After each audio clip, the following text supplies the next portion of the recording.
আজ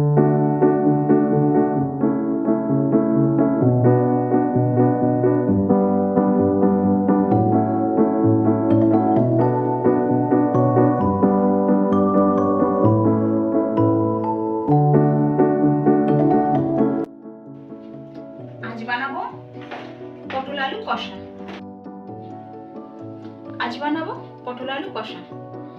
তার জন্য লাগছে পটল এরকম সাইজে কেটে রেখেছি, এই সাইজে আলু ডুমো ডুমো করে কেটে রেখেছি, আর টমেটো কেটে রেখেছি।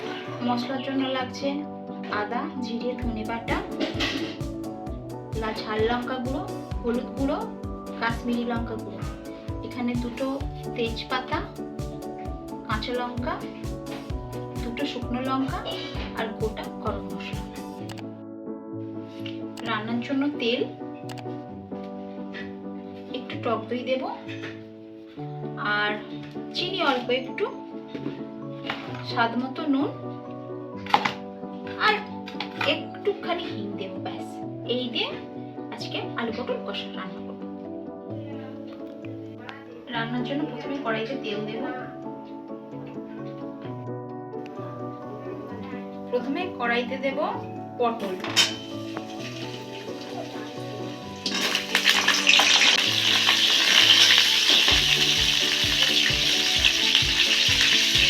দিলাম একটু অল্প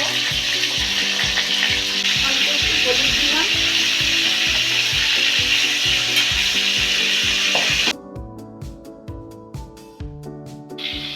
পটলগুলো আমার হয়ে গেছে।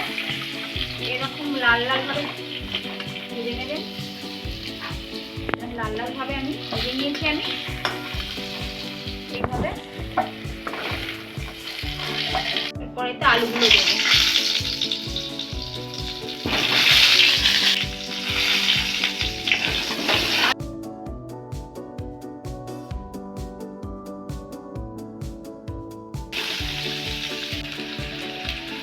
আলুটা একটু ভাজা ভাজা হয়ে গেছে, এবার তুলে নেব।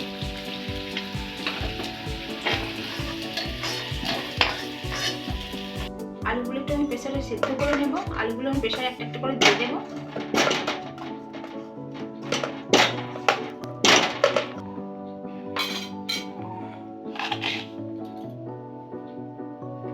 নুন দিলাম আগে,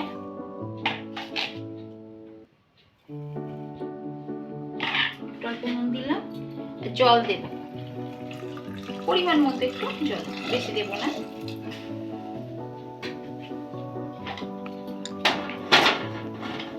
ঢাকনাটা দিয়ে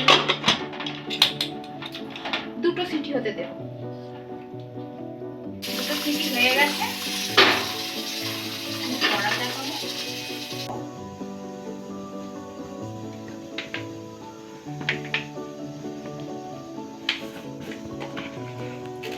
অল্প পরিমাণ একটু চিনি দেব,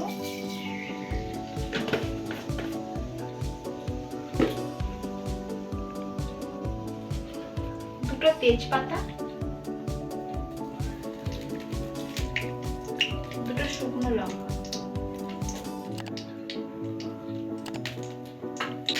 ফোড়নের জন্য দেব একটু জিরে, আর অল্প একটু হিং।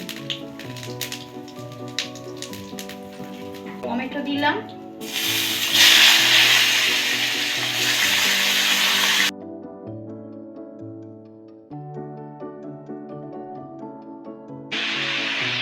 আদা, জিরে, ধনে বেটে রাখা দিয়ে দিলাম,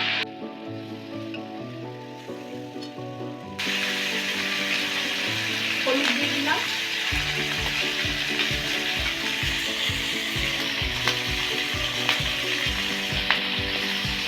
লঙ্কা দিলাম, কাশ্মীরি লঙ্কা দিলাম। এবার মশলাটা দেব।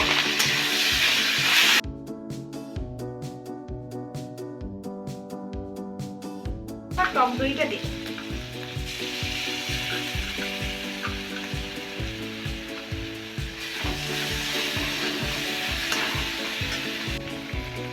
গোটা গরম মশলাটা দিয়ে দেব।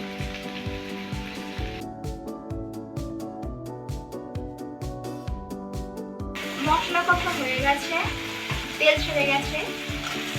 এবার বাটনার জলটা আমি দিয়ে দেবো।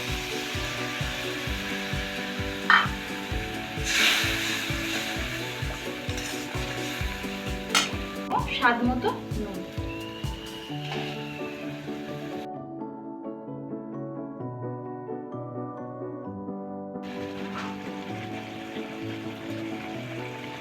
এবার দেব পটল ভাজাগুলো।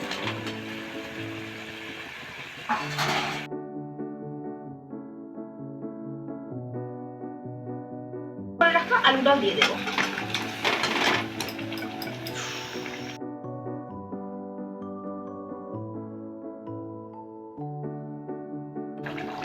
এরপর 3টে কাঁচা লঙ্কা দিয়ে দেব।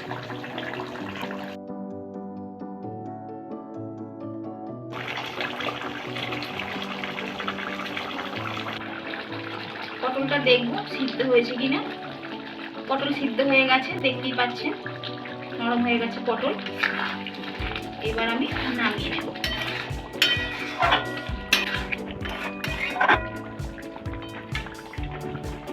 তৈরি হয়ে গেল আলু পটল কষা।